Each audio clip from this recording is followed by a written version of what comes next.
Fala galera, começando o primeiro podcast aqui do Estúdio 538. Aqui é o Vitor Fadel. Tô com o Léo aqui, diretor criativo da agência. Fala Léo, tudo bem? Fala pessoal, tudo bem? Hoje, convidado mais que especial, estamos aqui com o Paulo Lima, presidente da Universal Music. Fala Paulo, tranquilo? Beleza, maravilha, cara. Obrigado aí pelo convite. A gente que agradece por você estar participando, então, para não enrolar, já vamos começar aqui.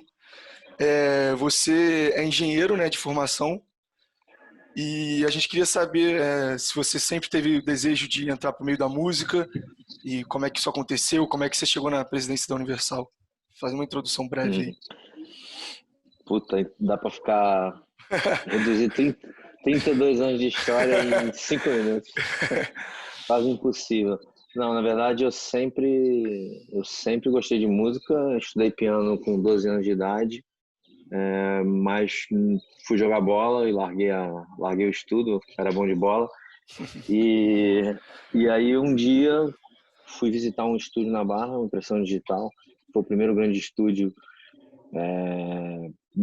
na virada dos anos, finalzinho dos anos 80, quando as grandes gravadoras começaram a terceirizar os estúdios, vários produtores começaram a investir em estúdios particulares, e aí teve o Mazola, que é um grande produtor do Brasil, descobridor aí da Elis Regina, Milton, fez as frenéticas. Ele montou o primeiro grande estúdio no Brasil, que era a impressão digital, e eu fui visitar.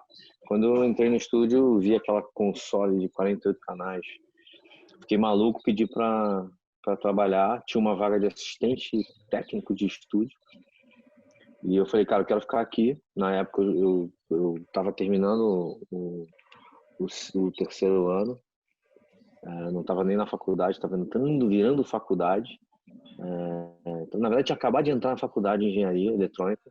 E aí comecei a trabalhar no estúdio como assistente mesmo, cara, enrolando cabo de microfone, servindo um cafezinho. Você tinha uns 18 anos na época? Tinha 18 anos, exatamente 18 anos, cara. 88. Perfeito. Eu nasci em Maneiro. 70, 88. E ali, muito rápido, em 3 meses, cara, eu já estava apertando play rec. Aí eu meio que me identifiquei com o trabalho, e aí fui já de cara na largada, gravando Milton Nascimento, gravei Voo de Táxi da Angélica, e aí vinha as bandas de rock, né, tudo passava por ali. E aí eu fui intensificando, foi ficando difícil fazer faculdade de engenharia e trabalhar. E aí eu lembro que no Rock in Rio 2 foi um turning point, porque aí eu já gravava, mixava e tudo mais. E aí eu cheguei a um ponto que eu entrei no estúdio numa sexta-feira e saí na terça. Virado, dormia pouco, né, assim, tomava copão de Coca-Cola com Guaraná em pó para virar a noite. Acabava a gravação 3, 4 horas da manhã, eu ia fazer exercício de cálculo, de física e tudo mais. E aí é uma loucura, cara. Eu lembro que eu dormia, sei lá, 3, 4 horas no máximo por noite, acabava 3, 4 horas da manhã, às 7 eu tomava um banho, acordava, fazia um café e trabalhava no estúdio e ia para a faculdade. E eu virava assim de segunda para terça, quarta era normal e quinta-feira para sexta. Então eu dormia muito pouco e era difícil conciliar. E aí pedi para sair, cara. Depois de 2 anos e pouco de estúdio, pedi para sair, falei, chega, não é a vida que eu quero. E aí dali eu fui só continuar a faculdade. Durante um período fiquei muito doente, na verdade o Rock in Rio me trouxe uma pneumonia com infecção pulmonar que virou tuberculose, cara. De tanto trabalhar, não dormir, estudar, e aí eu fiquei 6 meses sem trabalhar, me recuperei bem, e aí fui num churrasco, conheci o Max Pierre, que era o diretor da Som Livre, e aí ele me levou, falou, vem um dia aqui na Som Livre, conhecer a Som Livre, que eu quero te apresentar, todo mundo fala bem de você, Mazola falou bem de você. Aí quando eu entro na Som Livre, tava gravando Cazuza, Roberto Carlos e Xuxa. Aí eu falei, cara, quero ficar aqui de novo. Aí só falei pro Max, deixa eu ir para manutenção, eu tô fazendo engenharia eletrônica, eu não quero ficar na operação não, chega. Pode ficar virando noite em estúdio não vai dar certo para mim não. E aí fui para a área de manutenção, pedi para não ser contratado, falei, cara, eu quero ficar só de estagiário, fui o primeiro estagiário de engenharia eletrônica da Som Livre na época. E aí foi muito legal, porque aí eu estudava na Santa Úrsula, que era atrás da Som Livre, e aí ficava fazendo, ia e voltava, ia para aula, voltava para Som Livre, ia para aula, voltava para Som Livre. mas aí gravava e consertava equipamento e tudo mais. Até que eu me formei, para me formar, né? Consegui me formar, e quando eu me formo, aí a Som Livre queria me contratar, e na época a Polygram estava montando um timaço, com os 4 M's da indústria, né? Todos os meus amigos hoje, muito engraçado, quando eu penso isso é muito louco, porque aí era o Max Pierre foi para ser diretor artístico da Polygram, Marcos Mainar, presidente da Polygram na época, Marcos Kilzer e Marcelo Castelo Branco. Todos os 4 grandes M's, um timaço multinacional, e eles me chamaram para ir como... E aí eu fui, cara, para a Polygram, multinacional, contratado, primeira carteira assinada, técnico de manutenção de estúdio, da Polygram. Entrei em 92, 93 na Polygram. 93, cara, que eu me formei em 93. E aí ali, pô, foi demais, porque eu era uma experiência de multinacional, grandes gravações, estúdio, até que eu gravei Tropicalia 2, participei da gravação do Tropicalia 2 do Gil e Caetano, um descasso na história do Brasil, e aí esse trabalho foi produzido pelo Liminha, que na época estava fazendo todas as bandas de rock, e também tinha o mais sonhado e maior estúdio do Brasil, que era Nas Nuvens. E aí o Liminha ficou encantado com o meu trabalho na Polygram, e aí me convidou para ir trabalhar nas Nuvens, cara. Aí eu fui para Nas Nuvens, cara. Nem pensei 2 vezes. Começou, inclusive, o fenômeno. 94 começa o fenômeno das gravadoras. As gravadoras começaram a fechar os estúdios. Eu mesmo desmontei o estúdio da Polygram. Foi uma das coisas mais difíceis, você desmontar um estúdio que tem uma história da Polygram. Sim. E aí fui para o Nas Nuvens, cara. E aí o Nas Nuvens foi lindo, porque eu entrei em 94... E aí veio aquela enxurrada, né? Skank, Cidade Negra, Daniela Mercury. Eu lembro que em 3 meses eu estava em Los Angeles mixando Daniela Mercury com Liminha. Liminha foi meu grande guru aí, cara, da história. O Max me deu esse primeiro pontapé. Mazola, Max Pierre e Liminha. Mas o Liminha foi quando eu trabalhei muito, né? Fiquei de 94 até 99 trabalhando com o Liminha direto. Em paralelo a isso, eu sempre fui muito empreendedor, sempre fui empreendedor. Na verdade, sempre perdi minha mãe com 15, 16 anos, vendia chocolate, consertava videocassete em casa. Meu primeiro dinheiro foi no Rock in Rio 1, que eu tinha 15 anos, minha mãe não deixou eu ir, e aí eu pintei camisas do Iron Maiden e vendi e ganhei dinheiro. Que maneiro. Meu primeiro dinheiro. Então, assim, sempre fui muito empreendedor. E aí, já Nas Nuvens também, sempre investi em tecnologia, e aí fui estudar toda essa parte de áudio, e aí me inscrevi na Audio Engineering Society, que é a Sociedade de Engenheiros de Áudio do mundo, né? Lá fora, comecei a frequentar os congressos fora, e aí eu vi todo esse boom do digital, do Pro Tools, das workstations digitais. Na verdade, nem existia Pro Tools, na época era Sound Tools, era um gravador de 2 canais, num computador, no Mac, né, Mac SE, o primeiro Macintosh, eu tive o primeiro Macintosh, então assim, e sempre muita tecnologia, e aí eu tinha um lado de operação com um lado de engenharia, juntei isso tudo, fui para um estúdio onde foi a grande escola, porque ali eu pude fazer tudo Nas Nuvens, eu consertava, eu operava, eu gravava, ajudava a marcar o estúdio, administrava com o Vitor e com o Liminha, então assim, foi uma grande escola, até que eu montei uma empresa de engenharia, eu vi esse boom o custo de montagem de estúdio ia ficar muito barato, e aí eu montei uma empresa de engenharia para fazer estúdio, né?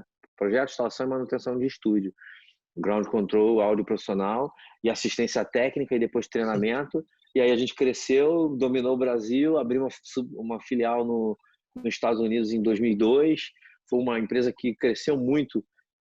Chamei meus 2 cunhados na época, o Marco e o Geraldo, e eles entraram comigo, e aí quando a gente foi ver, a gente já tinha um monte de funcionário montando estúdio no Brasil inteiro, na América Latina, levando a tecnologia, primeiro dos ADATs, depois do Pro Tools, as mesas pequenas, né? Um estúdio na década de 80 você tinha que ter R$1 milhão, cara.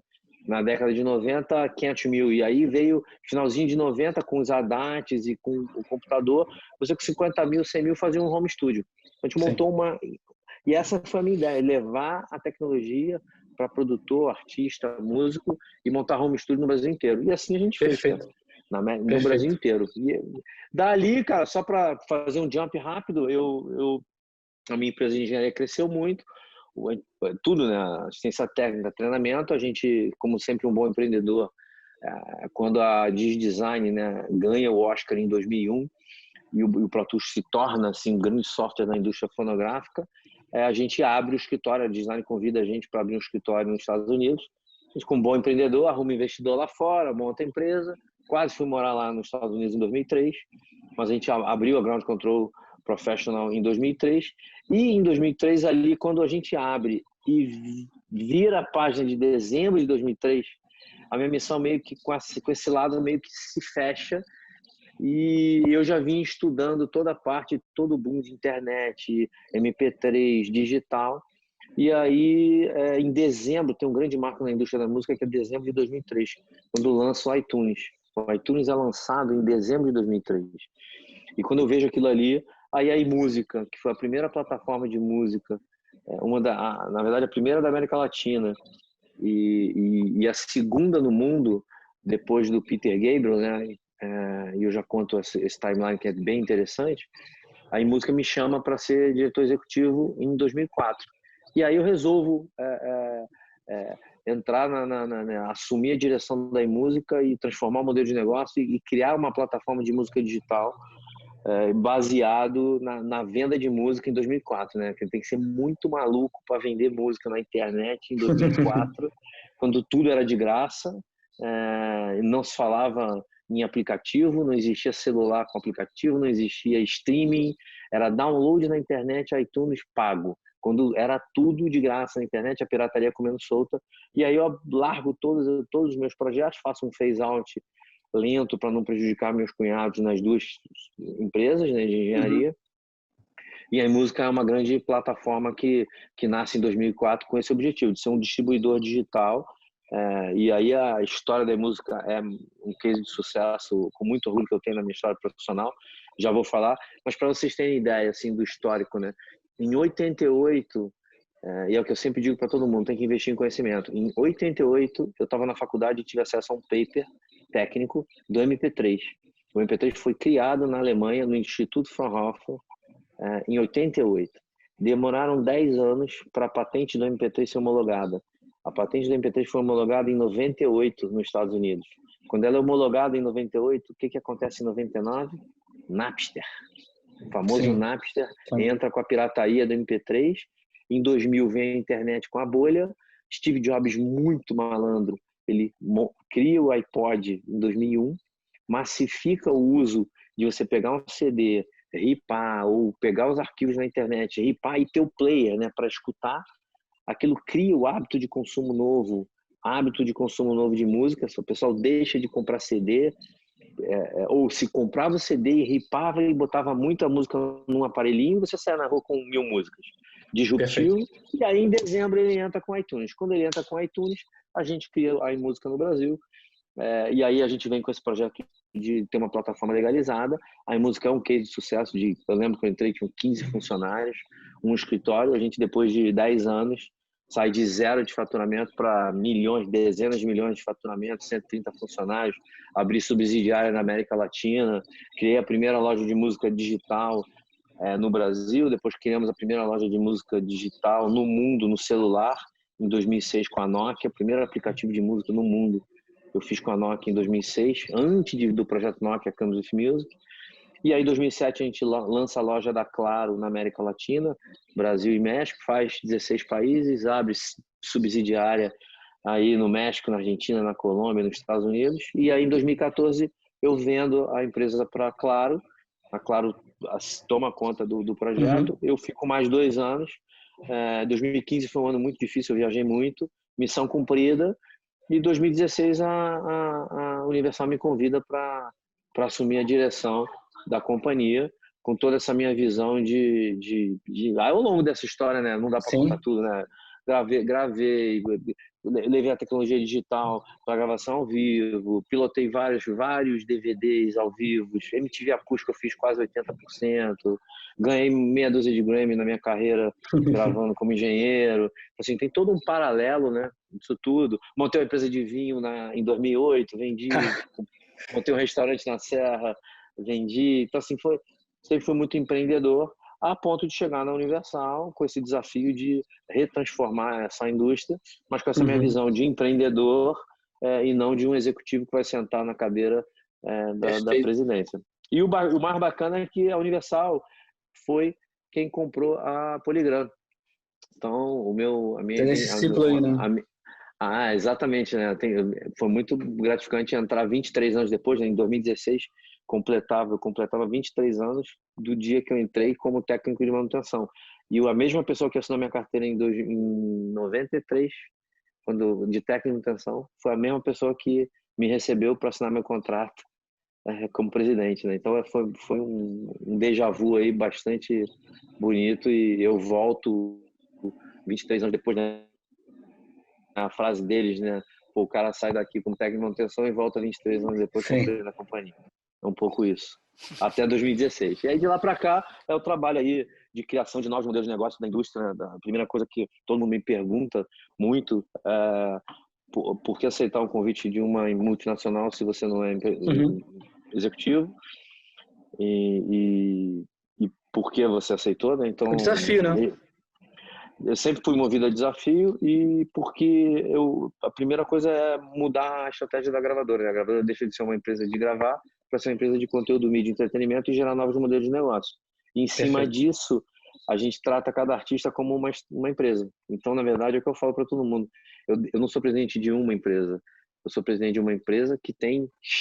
Hoje eu tenho, sei lá, 70 artistas, eu tenho 70 empresas, onde cada uma tem um estágio, onde a gente empreende cada empresa, cada projeto, cada artista, a gente olha de forma diferente, monta um planejamento estratégico, monta todo o seu PNL, a gente trata muito diferente cada artista.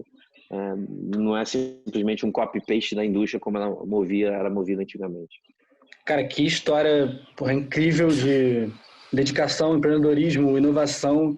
E até entrando um pouco nesse último ponto que você tocou, a gente separou algumas perguntas para tentar guiar um pouco a conversa. Boa, e um pode mandar assunto ver, que eu estava até vendo uma resenha sua com o Sérgio Martins, é até recente isso, de março, eu acho. E você falou um termo ali que eu comentei com o Fadel na hora isso, falei, cara, que parada interessante. Você usou o termo crossover de base de usuários, se referindo acho que no caso tu citou uma música da Ana Vitória com o Matheus e Cauã, em que a ideia ali era, enfim, buscar dois públicos diferentes e os artistas crescerem em relação a isso. E tem vários casos da companhia. Eu achei incrível isso, eu queria que você comentasse um pouco mais em cima disso. A gente, na verdade, começou... Isso saiu, cara, não só da Ana Vitória com o Matheus e Cauã, porque, na verdade, até dando um passo anterior, antigamente as pessoas contratavam os artistas somente pela intuição, né? Esse artista, eu gosto dele e tal, não sei o quê. Hoje em dia, a gente contrata pelo feeling, pela intuição. Intuição é o que há. Eu costumo dizer que o artista precisa ter repertório, a gente tem que ter o fator, né, o borogodó, a gente olhar para o artista tem que ter o borogodó. Tem muito do feeling, mas a gente hoje usa muito, ainda mais eu sendo engenheiro, a gente usa muito metadados. Tanto que em 3 meses de companhia, eu montei um departamento de Business Intelligence e contratei 2 engenheiros para trabalhar dados, para a gente poder olhar análise de dados. Eu lembro que logo no início eu falava disso, todo mundo, você cara é maluco, né? Em vez de contratar artista, contrata engenheiro, monta uma estratégia de banco de dados e começa a montar dashboard de análise, não sei o que, blá, blá, blá. E uma das coisas que a gente viu que exatamente porque o Brasil ele é muito continental, né? O Brasil não é um país pequeno, o Brasil é um país continente, onde o consumo de música é completamente distinto. A gente viu que tinha artistas na companhia que precisavam aparecer no Brasil inteiro. E para isso a gente precisava mesclar as bases de dados, mesclar a base de fã, fazer esse crossover de fãs. Então, se a gente buscasse uma música que permeasse as 2 bases de fãs, você pegava fãs de um artista, passava a gostar desse outro artista e vice-versa. E aí a gente fez alguns cases, né? E, o primeiro, assim, o mais o que eu gosto de comentar mesmo é da Ana Vitória, porque a Ana Vitória é um nicho de fã, Matheus e Cauã sertanejo. Quando a gente junta os 2 e faz a música Fica, a base de fãs do Matheus e Cauã começa a consumir e conhecer a Ana Vitória e vice-versa. A Ana Vitória começa... Então, quem curte vai ficar, né? Quem gostou vai ficar. Então, você fez um match, você ampliou as 2 bases de dados. E isso, foi com Ana Vitória e Projota, e muito no sertanejo, a gente usou muito isso também para mesclar regiões. Por exemplo, uma das maiores músicas executadas ano passado foi Quem Me Dera, que é Márcia Felipe com Jerry Smith. E a gente fez o quê? Márcia Felipe é do norte, muito forte no norte, e Jerry Smith muito forte em São Paulo, funk, né, de São Paulo ali, forte. A gente misturou o funk com o sertanejo, fez o funknejo e mesclou as duas. A gente fez, além do crossover de base, a gente levou a gente criou um subgênero, né, musical, e para levar público, para poder trazer a Márcia para cá e levar o Jerry para lá. E assim, de novo, baseado em depende muito da estratégia do posicionamento do artista e da estratégia de cada um para a gente poder tocar, entendeu? Perfeito. Mas isso todo mundo hoje em dia está fazendo. É o que a gente mais vê, né? Os feating arts é isso, né? Aproveitar e o mundo inteiro. Na verdade, isso não é de agora, né? Sempre foi. Eu costumo dizer que a música precisa dos clãs, né? Assim, né? Dos núcleos.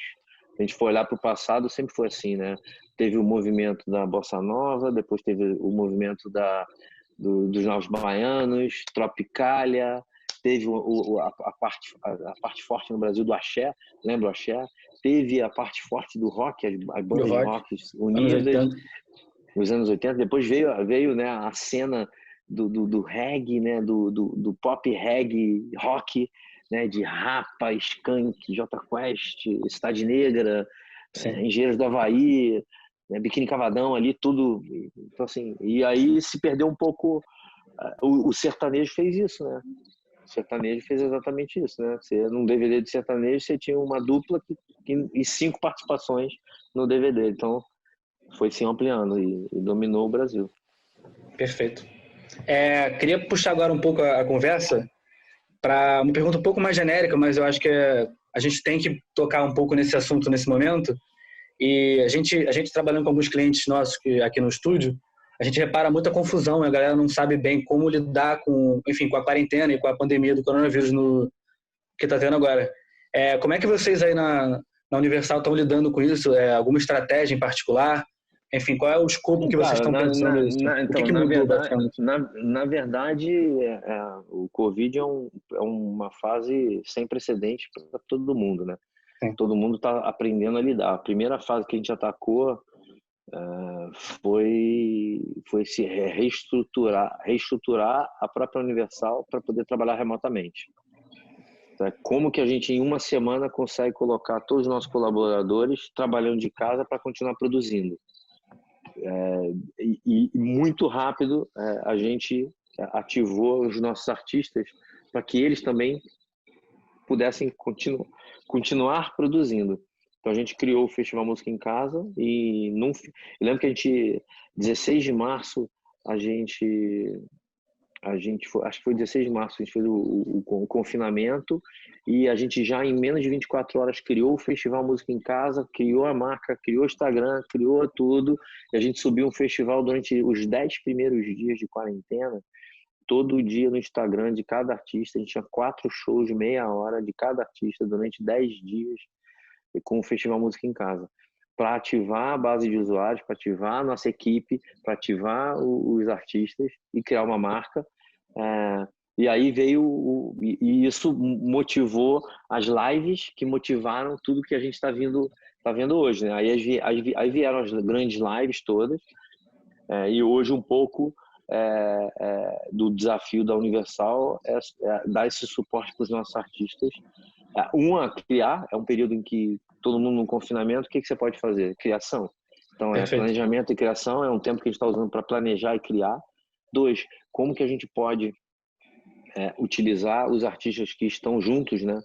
Para, além de poder fazer live com segurança, mas ao mesmo tempo poder criar conteúdo de dentro de casa com segurança. Então, exemplo, Atitude 67, que são os meninos que moram numa mesma casa e estão todos confinados na mesma casa. Vamos gravar.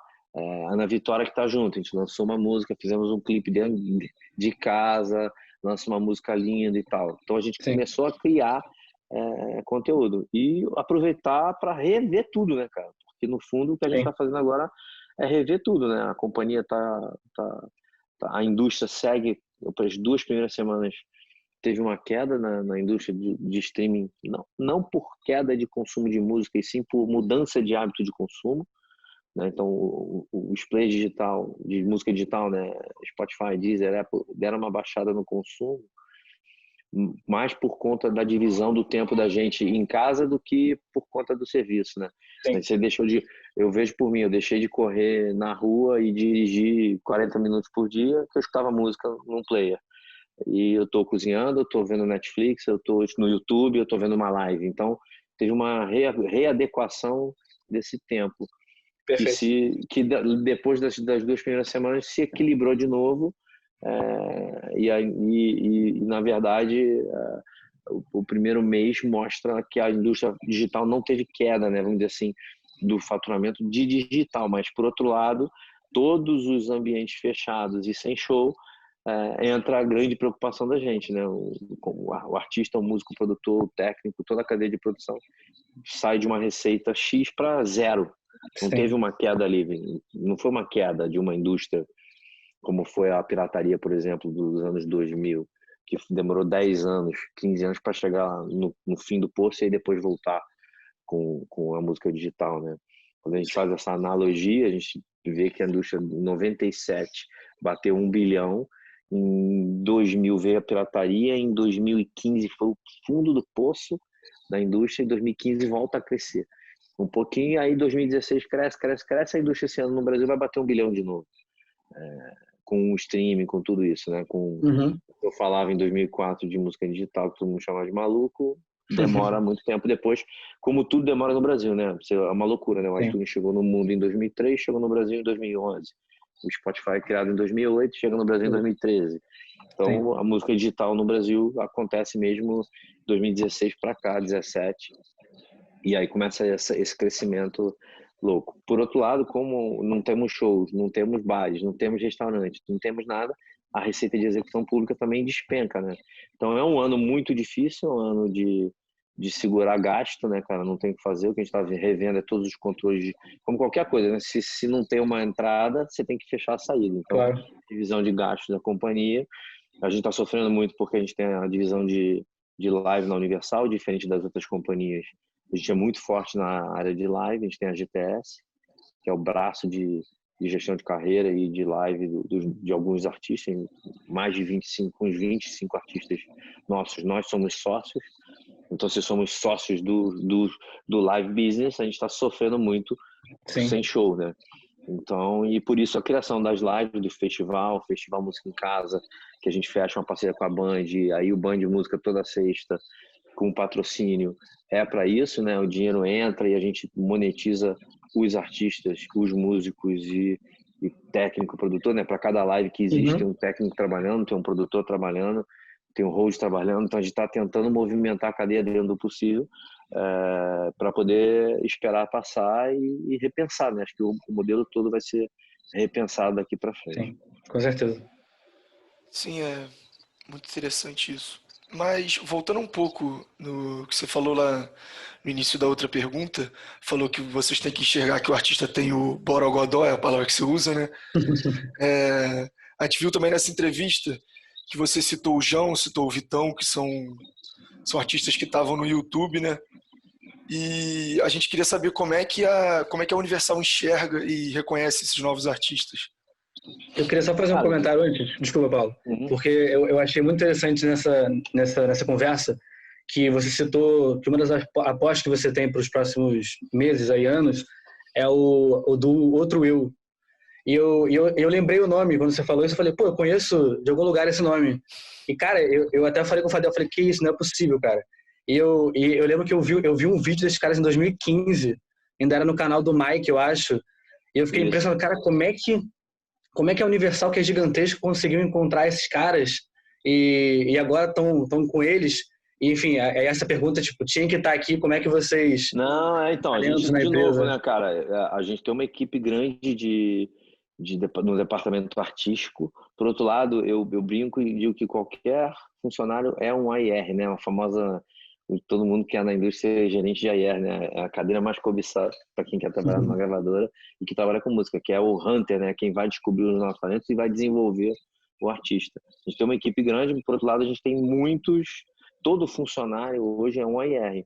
E ao mesmo tempo, quando a música digital, é engraçado isso, porque isso tem a ver muito com a minha vida, né? Quando eu começo lá atrás, montar estúdio, eu dei ferramentas para home studio para o artista se autoproduzir. O YouTube é um turning point na indústria quando em 2011 ele toma muita força e permite que você suba sua música no YouTube. Então o YouTube é uma ferramenta de discovery, porque todo mundo sobe ali. 2013, 14 começam os serviços de música digital também permitir que você subisse um conteúdo através de agregador. Então você tem hoje N plataformas de Discover Music, o YouTube é uma, o próprio Spotify com o viral do Spotify, quando bate no viral. Então a equipe está toda monitorando, a gente monitora tudo, tem várias outras ferramentas online do mercado disponível e a própria Universal investiu muito em BI para poder ter ferramentas para poder descobrir antes, né? Então você consegue ver se tem um spike de um artista no meio de tantos outros, como um bom exemplo que eu uso o Spotify viral do Spotify, né? Que te coloca ali 50 músicas todo dia que tiveram um pico. E o pico ele é um algoritmo de share music com listen music, então assim não é a quantidade maior de streaming, não é isso, quanto mais o artista foi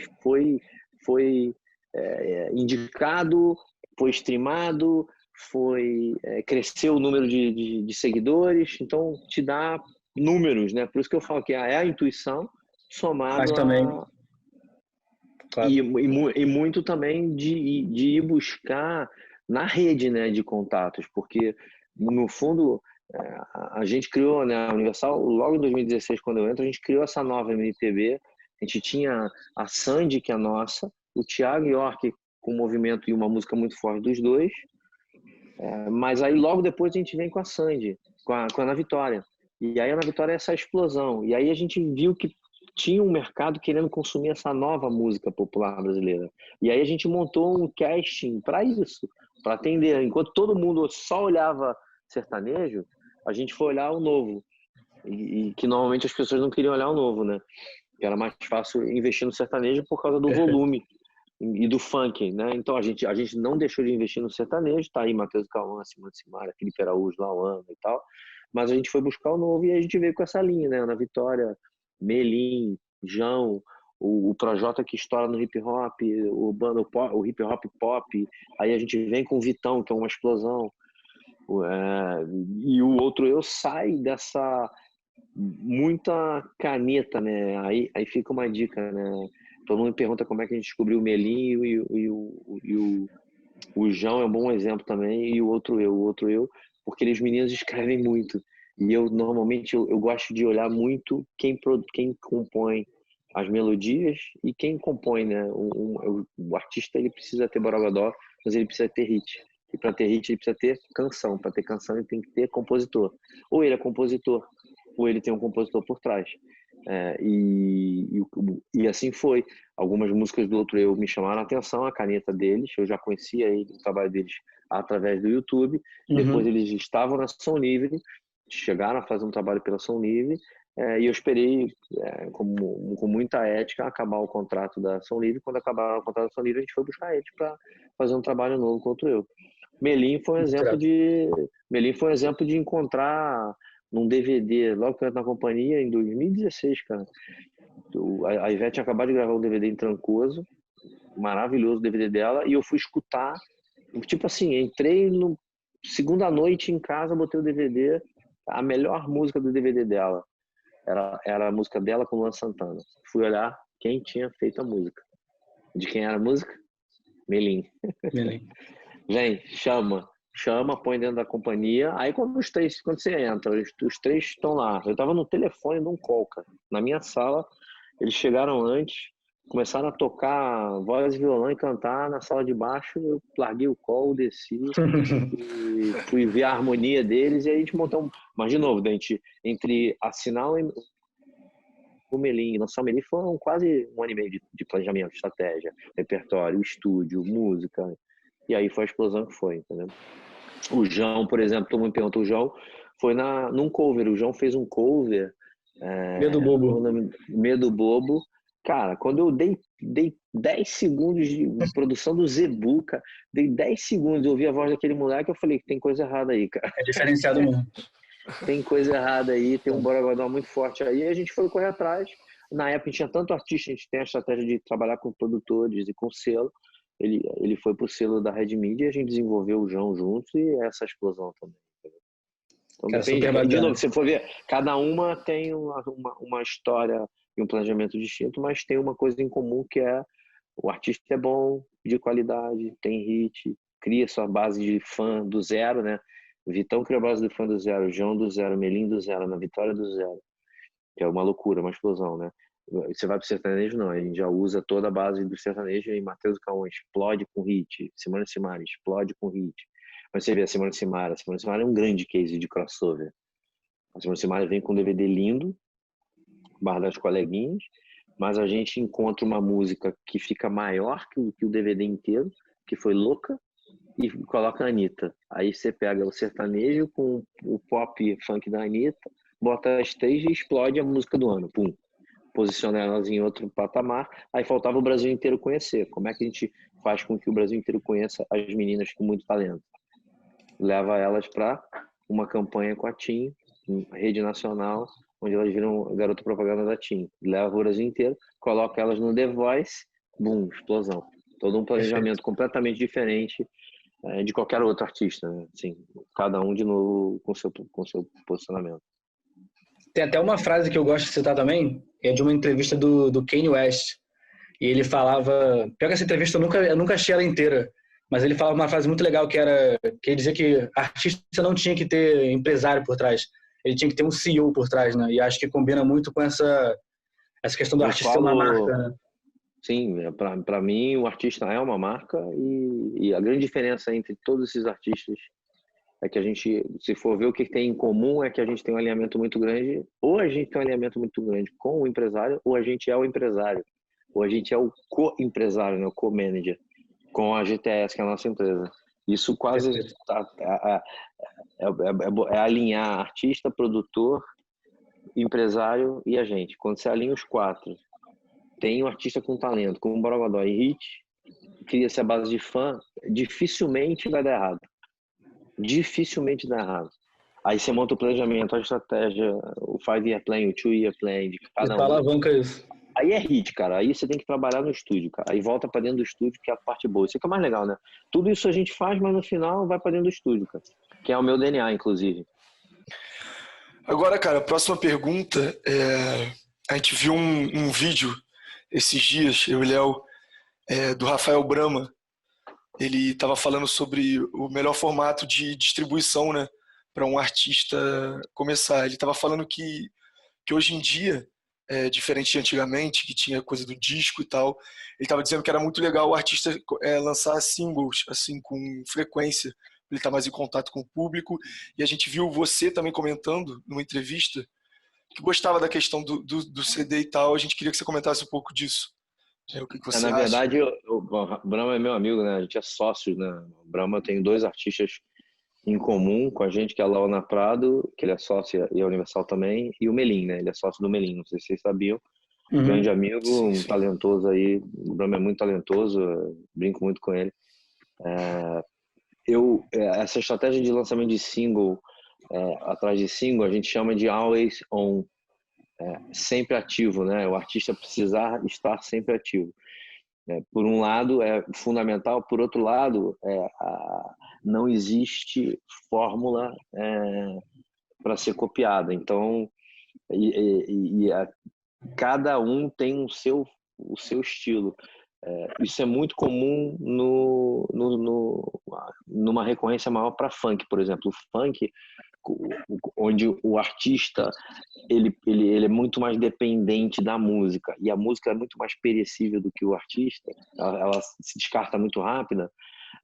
Ele precisa estar ativo e precisa desse flow, dessa sequência, para ele estar conectado o tempo todo. Música eletrônica também. Agora, existem artistas de álbum. Do exemplo da Ana Vitória. A Ana Vitória é um artista que, se você lançar uma música, vai ser escutada uma música, mas se você lançar um álbum, você vai botar o álbum e vai escutar o álbum inteiro. Eu brinco que eu tenho um artista de reggae, não sei se vocês conhecem, que é o Maneva, uma banda de reggae muito forte em São Paulo, que coloca 4, 5 mil pessoas num show, e eles foram o que a gente chama, né, dentro da companhia, né, de breakthrough artists, né, um artista que quebra, né, a gente quebra dentro de um período X, né, durante um período de 12 meses, se o artista atinge um faturamento X, ele é um artista que de muito êxito naquele ano, a gente chama de breaking artist, né? Quebrar um artista é o artista que num ano ele fatura X. E o Maneva, ele foi um artista no primeiro ano de contrato que fez o breaking art, foi breaking art, sem nenhuma música no top 200. Ele não teve nenhuma música no top 200, mas ele teve o álbum inteiro dele sendo escutado o tempo todo. Atitude 67, igual. Teve Cerveja de Garrafa, que foi muito forte, mas todas as músicas são escutadas o tempo todo. Então você vê ciclos, né? E cada artista tem a sua estratégia. A tendência maior é que o artista lance mais músicos para que ative o público. Agora, depende, tem artistas que precisam de algo. Melhor não tem uma fórmula de sucesso, não existe uma fórmula de sucesso. Para funk, onde a recorrência é maior, tem que lançar. O artista que não lançar com muita recorrência está morto. Está morto porque a música é muito volátil, né? Entra e sai, entra e sai, entra e sai, entra e sai.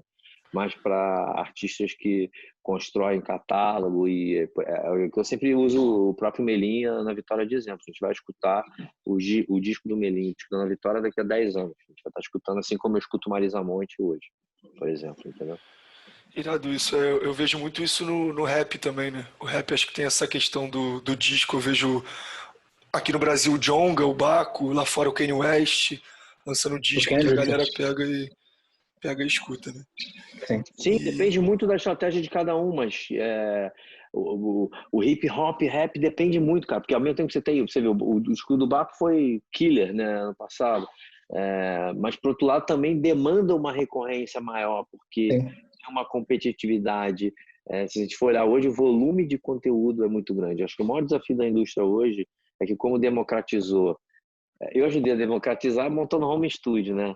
A tecnologia democratizou para todo mundo fazer seu home studio e criar música. Aí vem YouTube e Spotify disponibilizando conteúdo o tempo inteiro. Então fica muito fácil esse conteúdo todo está disponível, e o difícil agora é esse volume, né? Como é que a gente faz, cara? Se 25 mil músicas são lançadas por dia no mundo, né? 25 mil músicas novas por dia, cara. É uma loucura, cara. Como destacar isso, entendeu? Esse é o grande desafio da indústria. Esse número é interessante, não sabia desse número. 25 mil músicas por dia são lançadas no mundo? Ele é um número, a gente estima assim no mercado, né? Hoje, sei lá, tem 40 milhões de músicas disponíveis, 60 milhões de músicas disponíveis, mas o volume de conteúdo gerado diariamente, a gente usa essa cifra aí como um parâmetro de 25 mil músicas todo dia, né? Então é uma loucura, né, cara? E como que isso vai para... Como é que você não só descobre, mas como faz com que você, Fadel, escute uma música nova de um artista novo, né? E é quase achar um trade-off entre velocidade e qualidade também, né? O tempo inteiro. Sim, eu costumo dizer também que ao mesmo tempo que tem muita música, tem muita merda, né? Não adianta, cara. Tem muita música boa, tem muita merda. E esse é o grande desafio, né, cara? Por outro lado, o Brasil ele leva vantagem porque como o Brasil ele é top 2, 3 de serviços de música no mundo, esse é um tema bastante interessante, porque como a música digital coloca o Brasil no top 10 dos países de receita da indústria fonográfica no mundo, cara. E isso pelo volume que a gente representa no streaming, né? Você vê hoje, semana passada, o lançamento da música da Lady Gaga com a Ariana Grande, top 1 nos Estados Unidos, top 1 no mundo, top 1 no Brasil. com toda a força do sertanejo, a Lady Gaga debuta com top 1 no Brasil.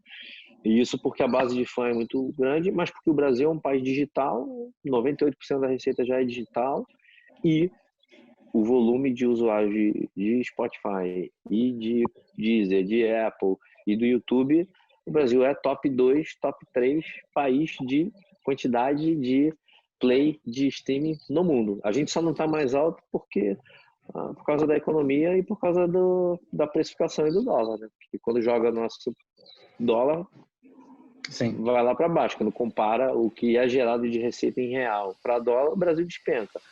E por causa da taxa dos serviços que são baseados em publicidade, porque a nossa taxa de publicidade é uma das piores, se não a pior da América Latina, de pagamento por view. Então, o clique por view é muito baixo. Então, a receita acaba sendo baixa. Mas o volume de streaming no Brasil hoje, o Brasil é top 2 no YouTube, top 2, 3, está sempre top 2, 3 ali, por exemplo, no Spotify. Então, o que faz com que a estratégia, inclusive, de lançamento, até de músicas lá de fora, né, para entrar no top global, vamos botar assim, tem que performar no Brasil, porque o Brasil já passa a ter um volume importante de conteúdo, né, de streaming. Eu acho que interessante. Isso ficou visível agora. Eu vi que a live, acho que da Beyoncé e do Post Malone alcançou, sei lá, 600 mil views, e a nossa aqui, um Jorge Mateus chega a 2 milhões, a Marília Mendonça chega a 3 milhões. Marília fez 3, Sandy Júnior fez 2,6, cara. Isso é outra coisa que tem falado muito, cara. A reestruturação do marketing digital em volta das lives, porque uma marca, imagina você pagou milhões para uma tour da Sandy Júnior, a maior tour da história da Sandy, né, do Brasil, de um artista, foi do Sandy Júnior. Gastou milhões. E atingiram, durante 18 shows, 600 mil pessoas. Demais. 600 mil tickets vendidos, sei que 18 shows, sold out. Todo mundo tentou comprar ingresso, não conseguia, aquela loucura. Eles fazem uma live de 2 horas e meia e colocam 2 milhões e 600 mil pessoas. Um custo muito menor. O impacto de marca, a marca na tela o tempo inteiro.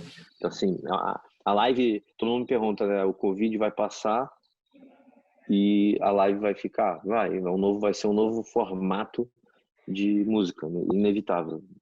Vai substituir o show? Jamais. É impossível. Aí você está falando de uma energia que é insubstituível, tanto para quem vai quanto para o artista que precisa do feedback do fã para retroalimentar o show, né? Então, mas existe o ACDC, né? Antes Covid e depois Covid. Sim, irado. Um gênero que você citou aí, e que eu acho que dentro desse gênero está ocorrendo muito essa democratização, é a música eletrônica, né? Eu acho que a música eletrônica está se popularizando cada vez mais. A gente viu com o Alok, só 2 artistas que tocaram na Globo ao vivo, foi a Ivete e o Alok.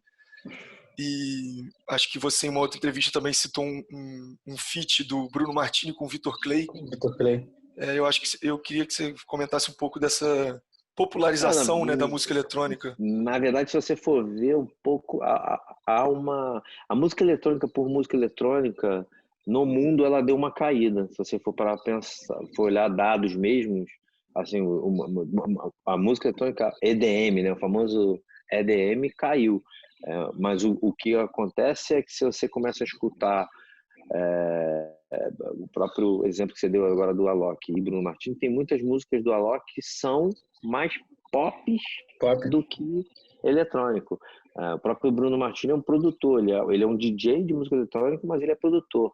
E ele tem 2 hitaços, que é a Morena com o Vitor Clay, e a outra que é Sou Teu Fã com o Dennis DJ. E que são músicas pop produzidas por um DJ eletrônico, que o Bruno é fora da curva. E agora a gente vai lançar, por exemplo, o Bruno, a gente está preparando uma estratégia diferente. A gente vai lançar um álbum do Bruno. Por quê? Porque a gente quer apresentar o Bruno para o mercado como um Calvin Harris brasileiro, um produtor, DJ, que toca, canta, produz, e com participação de vários artistas, e vamos lançar um álbum em julho, agosto, provavelmente. Maneiro. Com uma outra estratégia. Pra gente inclusive testar esse modelo, como é que vai ser, entendeu? mas ele tem repertório para isso, então vamos trabalhar. Mas eu acho que quando você vê um show eu não vejo se eu for ver a quantidade de músicas que o próprio Alok tocou, nem todas são eletrônicas, né? Muito mais pop. Sim. Sim, irado. Léo, quer comentar mais alguma coisa? Acho que estamos chegando aqui na reta final. A gente geralmente costuma perguntar para os nossos convidados aqui onde é que... Mas é que essa trajetória já é tipo, tão vitoriosa, tão grande já, que eu não sei nem se vai ser mais, vou perguntar mesmo assim. Onde é que você vê o Paulo ou a Universal daqui a 5 anos na frente? O que você pensa para o futuro? Cara, todo mundo me pergunta isso, né? Primeiro, por que eu fui fazer lá? E segundo, quanto tempo eu vou ficar? E terceiro, qual é a próxima onda, né? Qual é a virada, né? Eu acho que eu vim para... Eu faço parte dessa nova geração, né? Eles brincam comigo que eu sou presidente da geração nova, né? Assim, e com essa visão muito empreendedora e muito a música como pilar principal, o DNA digital, mas apoiado nos meus valores de vida, né? Que dá para perceber ao longo da minha carreira que eu investi a vida inteira em conhecimento, em relacionamento, em pessoas e em tecnologia, são os 4 pilares. E minha missão é fechar. Normalmente meus ciclos são de 10 anos, né? Então eu tô no 4º ano aí da Universal, acabei de completar 4 anos, e então daqui a 5 anos eu me vejo ainda à frente da Universal Brasil, levando muita música e criando novos modelos de negócio para a indústria da música. Tem muitos desafios, né? Esse ano é um ano muito desafiador, porque é um ano praticamente perdido, onde a receita cai, a receita de execução pública cai, a criação de novos modelos de negócio, como a gente vai chegar no final do ano, reequalização dos gastos e dos custos e de investimento, de muita coisa que a gente fazia, que não vai precisar fazer mais, muita coisa que era feita de forma equivocada, a gente vai poder fazer de forma mais eficiente. Então eu acho que daqui a 5 anos eu estou na Universal Brasil ainda, levando música para todo mundo. Maneiro. Maneiro. Tá bom. Obrigado aí pelo convite de vocês. Boa sorte aí no podcast. Sempre muito bom ver esse tipo de iniciativa, porque, como eu já disse, né, conhecimento é tudo e a troca é importante. E cada vez que eu falo disso, eu reforço, revisito o meu passado e reforço valores para o futuro. Paulo, obrigado. Mais uma gente. vez aí.